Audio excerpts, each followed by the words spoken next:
जय तो भारतम। वे 48 घंटे के आज के भाग में मैं दिनेश शर्मा आपका स्वागत करता हूं।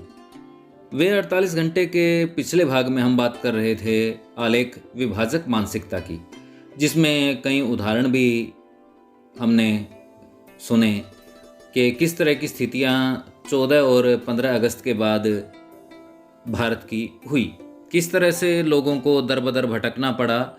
कुछ लोग ना हिंदुस्तान के रहे और ना पाकिस्तान के, और इस तरह की और बहुत सारी बातें हुई जो विभाजक मानसिकता की परिचायक हैं। आज नया आलेख शुरू कर रहे हैं, शुरुआती दौर। स्वतंत्र मुस्लिम राष्ट्र पाकिस्तान का सपना 1920 से ही अंकुरित होने लगा था। उन्हीं दिनों दो एहसास पनपने लगे थे। पहला यह कि ब्रिटिश साम्राज्यवाद दिन ब दिन कमजोर होता जा रहा था। दूसरा एहसास यह है कि मुसलमानों का एक वर्ग थोड़ा थोड़ा महसूस करने लगा था कि अंग्रेजों के जाने के बाद बहुसंख्यक हिंदू इस देश के कर्णधार बन जाएंगे और उन्हें अपने गौरवपूर्ण मुगलिया अतीत के बावजूद दूसरे दर्जे पर ही रहना होगा। समग्र रूप से यह चिंतन भी हो सकता था कि देश की 1/3 आबादी पर शासन करने वाले देसी रजवाड़ों की क्या स्थिति होगी।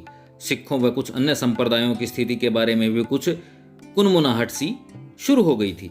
विभाजन की चर्चाएं 20वीं शताब्दी के पहले वर्षों में ही शुरू हो गई थी। 1901 में पेशावर, कोहाट, बन्नू, हजारा और डेरा इस्माइल खान को पंजाब से अलग कर दिए गए एक नए नॉर्थ वेस्ट फ्रंटियर प्रोविंस के रूप में गठित कर दिया गया था।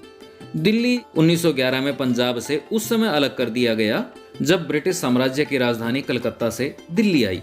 वैसे पंजाब का कुल क्षेत्रफल 1,38,105 वर्ग मील यानी 3,57,692 वर्ग किलोमीटर था। इनमें से ब्रिटिश सरकार के कब्जे में 99,089 वर्ग मील आते थे। इस प्रस्ताव पर गांधी और नेहरू में भी मतभेद थे। गांधी शुरुआती दौर में इसी के समर्थक थे। नेहरू चाहते थे पूर्ण स्वराज्य से कम कुछ भी स्वीकार न किया जाए, जबकि गांधी चाहते थे कि डोमिनियन दर्जा मिल जाने से स्थानीय समस्याओं यानी अल्पसंख्यक वर्ग रजवाड़ा तंत्र के साथ धीरे धीरे निपटना आसान होगा। उन्हीं दिनों साइमन आयोग का गठन हुआ। लॉर्ड इरविन ने भारत को डोमिनियन राज्य बनाने का प्रस्ताव रखा, मगर कंजर्वेटिव पार्टी के ही अधिकांश सदस्य इसके पक्ष में नहीं थे। चर्चिल तो मानो गुस्से से उबलने लगे थे। उन दिनों डेली मेल में प्रकाशित अपने एक लेख में चर्चिल ने स्पष्ट किया था, ब्रिटेन ने भारत को बर्बरता के युग से मुक्त कराया, लेकिन चर्चिल युग से पूर्व हिंदू मुस्लिम ध्रुवीकरण इतना तीव्र रूप से नहीं हुआ था।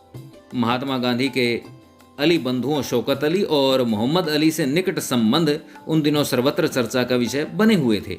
उन दिनों एटलांटिक मंथली में एडमंड चैंडलर ने अपने एक लेख में लिखा था, जो राजनेता ऐसी दो असंगत धाराओं का एक संयुक्त बहाव बना सके वह आज़ादी की आधी लड़ाई तो पहले ही जीत लेगा। इसलिए यह हिंदू मुस्लिम तालमेल इस शताब्दी का सबसे महत्वपूर्ण राजनीतिक घटना है। अप्रैल 1919 में स्वामी श्रद्धानंद दिल्ली में जामा मस्जिद के मंच से बोले और दिसंबर 1919 में महात्मा गांधी दिल्ली में खिलाफत आंदोलन के अध्यक्ष चुने गए। एक स्वतंत्र मुस्लिम होमलैंड की बुनियाद 1930 में औपचारिक रूप से उर्दू के महान शायर डॉक्टर मोहम्मद इकबाल की वैचारिकता से अस्तित्व में आई। वैसे सुबुगाहटें शताब्दी के शुरुआत से ही सतह पर आने लगी थी। शब्द पाकिस्तान गढ़ा था कैम्ब्रिज यूनिवर्सिटी में पढ़े लिखे रहमत अली ने। पाकिस्तान का पी पंजाब से, ए अफगानिस्तान से, के कश्मीर और सिंध से लिया गया था। वस्तुतः जिन्हा की सफलता की पृष्ठभूमि में मुस्लिम बाहुल्य पंजाब के प्रमुख जमींदार व राजनीतिज्ञ सिकंदर हयात खान के साथ उनके द्वारा किया गया समझौता मील का पत्थर साबित हुआ। मुस्लिम लीग के लाहौर घोषणा पत्र में इस्लाम खतरे में की बात पहली बार जिन्हा ने उठाई और उसी के साथ दो टूक सिद्धांत सामने लाया गया। जिन्हा की प्रेरणा पर मुस्लिम लीग ने उलेमाओं और पीरों को साथ जोड़ना शुरू किया। उन दिनों जो भी जमींदार उनके साथ जुड़े वे अपने तौर पर धार्मिक नहीं थे। उन्होंने विभिन्न मुस्लिम गुटों को साथ जोड़ने के लिए मजहब को एक हथियार के रूप में प्रयुक्त किया। एक दिलचस्प बात यह भी थी कि जमायत इस्लामी ने भी मुस्लिम लीग के रूप में इसका विरोध किया। जमायत की दलील थी कि इस्लाम एक राज्य का धर्म नहीं हो सकता, वह तो विश्व स्तर का धर्म था। मगर जमायत व पाकिस्तान विरोधी जमीयत उलेम ए हिंद की दलीलों को दरकिनार करने के लिए जिन्ना मौलाना शब्बीर अहमद उस्मानी को आगे ले आए। मगर जिन्ना का व्यक्तित्व कट्टर अर्थों में इस्लामी नहीं था। वह पाकिस्तान की राष्ट्रीय भाषा उर्दू में धारा प्रवाह बोल भी नहीं सकते थे। दिन भर में क्रेवन ए ब्रांड की 50 सिगरेट व सिगार पीने वाले जिन्हा के पहले भाषण के कुछ अंश देखें तो उनका एक दूसरा ही रूप सामने आता है। अपने संबोधन में वह कह रहे थे, आप आज़ाद हैं, आप अपने मंदिरों में जाने के लिए आज़ाद हैं, आप सभी मस्जिदों में जाने के लिए आज़ाद हैं, या फिर आप अपनी आस्था के किसी अन्य मजहब से भी स्वतंत्र पाकिस्तान से जुड़े रह सकते हैं। आपका संबंध किसी भी जाति या मजहब से हो, उसका नए राष्ट्र के तंत्र से कोई वास्ता नहीं होगा। जिन्ना एक गवर्नर जनरल के रूप में सिर्फ 11 माह जीवित रहे। जिस दिन पाकिस्तान अस्तित्व में आया उस दिन राजकीय कोष लगभग खाली था। जो वरिष्ठ अधिकारी दिल्ली या भारत के अन्य भागों में नया पद संभालने के लिए आए, उनके दफ्तरों में कायदे का फर्नीचर भी नहीं था।